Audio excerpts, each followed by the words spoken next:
Parashat Toldot. Un jour, Jacob faisait cuire un potage quand Ésaü revint des champs, fatigué. Ésaü dit à Jacob : « Laisse-moi avaler, je te prie, de ce mets rouge, car je suis fatigué. » Jacob dit : « Vends-moi d'abord ton droit d'aînesse. » Ésaü répondit : « Certes, je marche à la mort, à quoi me sert donc le droit d'aînesse ? » Jacob dit : « Jure-moi dès à présent. » Il lui fit serment. Il vendit son droit d'aînesse à Jacob. Genèse 25. L'attitude de Jacob vis-à-vis de son frère aîné est-elle blâmable ? Jacob n'a-t-il pas profité des moments de faiblesse de son frère pour lui prendre son droit d'aînesse ? D'ailleurs, Ésaü ne s'est-il pas plaint ? Est-ce que parce qu'on l'a nommé Jacob qu'il m'a supplanté 2 fois déjà ? Il m'a ôté mon droit d'aînesse et voici que maintenant il m'ôte ma bénédiction. Genèse 27. Une lecture approfondie du texte biblique permet de mieux saisir la nature de ce droit naturel appelé droit d'aînesse. Est-ce qu'Ésaü était prêt à brader pour un plat de lentilles ? Ce droit est-il automatique ou peut-on le perdre en cas de défaillance vis-à-vis de l'alliance de Dieu ? Jacob avait-il le droit de s'emparer de ce droit naturel ? La Torah mentionne que Ésaü, ne tenait pas en haute estime son droit d'aînesse. Or, ce droit ouvrait la porte à l'héritage matériel du père et à la conduite des affaires familiales. Ce privilège était octroyé suite à la bénédiction du père. Puisse-t-il t'enrichir, le Seigneur, de la rosée des cieux et des sucs de la terre, d'une abondance de moissons et de vendanges. Que les peuples t'obéissent, que des nations tombent à tes pieds. Sois le chef de tes frères, et que les fils de ta mère se prosternent devant toi. Malédiction à qui te maudira, et qui te bénira soit béni. Genèse 27. Pour Ésaü, le droit d'aînesse et la bénédiction qui l'accompagne sont 2 privilèges distincts. Or, pensait-il, Ésaü était prêt à laisser filer le droit d'aînesse, mais pas la bénédiction matérielle promise à l'aîné. Ésaü ne peut donc accepter d'être dessaisi de la prodigalité. Par contre, le droit d'aînesse et ses exigences morales et spirituelles, cela lui importait peu. Le droit d'aînesse entre les frères est le signe d'une rivalité quant à la signification même de l'élection. Selon Rabbi Akiva, Ismaël ne se contentait pas de railler, immoral et violent, il séduisait et déshonorait les femmes pratiquant l'idolâtrie. Face à cette inconduite de l'aîné, Abraham n'intervenait pas, pris de tendresse pour Ismaël. Il ne voyait même pas la violence. Sarah, qui avait tant espéré qu'Ismaël deviendrait l'héritier spirituel de son père, constatait qu'il ressemblait de plus en plus à sa mère Agar l'égyptienne, ce qui caractérisait toute sa personnalité, tandis qu'Abraham voyait en lui son fils. Cette lucidité prophétique de la matriarche va fonder l'exigence du renvoi d'Ismaël. L'héritage spirituel du patriarche ne pouvant se partager dans l'équité entre l'impie et le juste, Ishmaël comme Ésaü ont failli à la morale et à l'éducation, reçus l'un comme l'autre pensaient que leur privilège se déduisait par de simples données naturelles, par des faits et la force de ceux qui se contentent d'affirmer leur être et de l'accroître. L'énigme de l'élection et de la transmission se joue dans une dissociation radicale, impérieuse et humble, de toute assurance quant à sa place dans les générations et dans l'être. Le droit d'aînesse n'est pas un dû, un accroissement de son être et un signe de sa suprématie. Puisqu'on est l'aîné et que l'on revendique sa place et sa part comme une certitude de soi.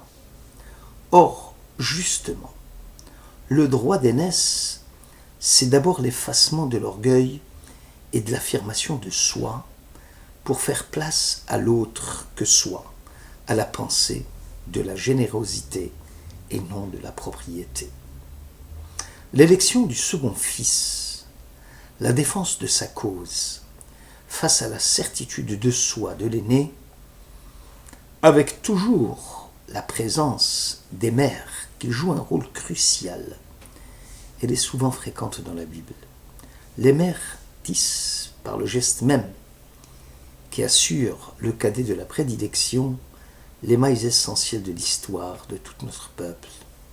Sans hésiter à entamer à vif les prétentions des premiers-nés, elle les dépossède du droit de fonder cette histoire et les voue à la destitution. Abraham diffusa à l'échelle planétaire le nom divin et transmit le relais à ses fils. Si je l'ai distingué, c'est pour qu'il prescrive à ses fils et à sa maison après lui d'observer la voie de l'Éternel en pratiquant la vertu et la justice, Genèse 18. Rachid commente ainsi la phrase. Ésaü dédaigna le droit d'aînesse, Ésaü souilla le culte divin. Bereshit Rabbas 63 pose la question. Pourquoi Jacob a-t-il pris tous les risques pour acquérir le droit d'aînesse? Nous avons étudié qu'avant l'érection du tabernacle, les stèles Bamoth étaient autorisées et le culte était pratiqué par des fils aînés. Lorsque le tabernacle vit le jour, les pontifes prirent le relais et les stèles furent alors interdites. Jacob s'est dit, comment ce mécréant peut-il offrir des présents à Dieu impunément en souillant ainsi le culte sacrificiel? L'élection est une procédure où n'intervient ni la progéniture, ni la revendication des droits afférents à une place. La légitimité d'un droit, écrit Catherine Chalier, qui a pour but la seule affirmation de son moi et de ses propriétés, n'a pas cours dans le judaïsme. L'élection du second pour la transmission de l'alliance pose donc celle-ci comme une quête d'un ordre autre que naturel. Ce n'est pas parce qu'on est venu après et qu'on est le plus faible qu'on n'a pas le droit de l'alliance. Le judaïsme ne peut ratifier le droit naturel, ni entériner la justice de la force et de la violence qui caractérisent ceux qui sont sûrs de leur bon droit. La décision de Sarah de ne céder à aucune supériorité naturelle, ainsi que celle de Rivka, témoignerait ainsi de la compréhension lucide des matriarches, puisque, sans compromission de la signification afférente à l'alliance, le choix du second fils montre qu'il est la marque et le joug des mitzvot devant la défection du fort et de son refus de porter le poids de la responsabilité, écrit Catherine Chalier. Le fils aîné assurait le culte sacrificiel au moment de l'exil d'Égypte. Ce n'est que parce qu'ils avaient failli à leur mission, lors du péché du veau d'or, que la tribu de Lévi s'était vue propulsée dans le devant de la scène. Ainsi Jacob a décidé d'être l'héritier spirituel de son père, suite au dédain manifesté par Ésaü à l'égard du droit d'aînesse. Tout comme Yitzhak, son père, il fut le premier à entrer dans l'alliance par la circoncision, dès les premiers jours de sa vie. Jacob savait comme son père, avant lui, ce que cela signifie. Prendre en main son histoire pour lui et ses descendants. Impose de la pensée en termes de transcendance, non pour s'en égayer, mais pour s'éveiller au surcroît d'exigences qui en découlent. La nécessité de se questionner à chaque instant sur son droit d'être et l'impossible repos dans la bonne conscience qui se pense, justifié d'emblée par le seul fait qu'il est. La compréhension du verset Ésaü dédaigna le droit d'aînesse implique donc pourquoi Jacob cherchait par tous les moyens à acquérir ce droit. Or, la Torah détaille les circonstances de l'acquisition en précisant que c'est contre un plat de lentilles qu'Ésaü échangea son droit. Bereshit Rabbah 63 rapporte qu'Ésaü fut accompagné d'une bande de voyous qui prétendaient manger et boire et tourner en dérision Jacob. Selon Bar Kappara, c'est à la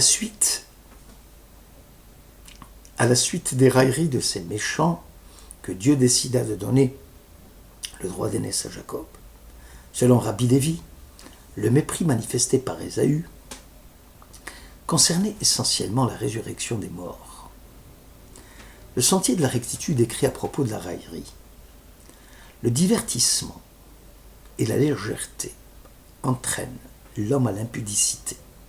Ces deux vices poussent l'homme jusqu'à ce que la crainte le délaisse, peu à peu, et progressivement le font arriver au péché qu'il commet.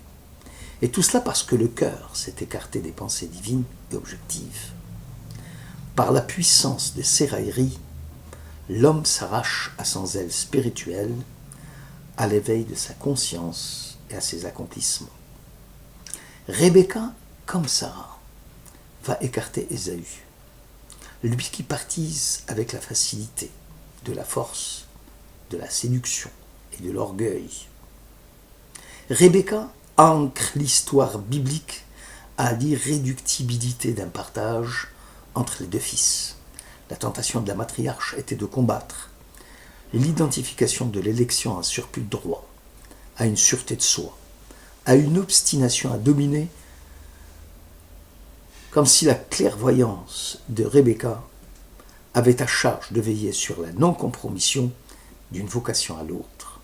Ce rôle féminin est d'autant plus crucial que la transmission de la promesse ne concerne pas seulement des individus, mais tout le peuple à venir.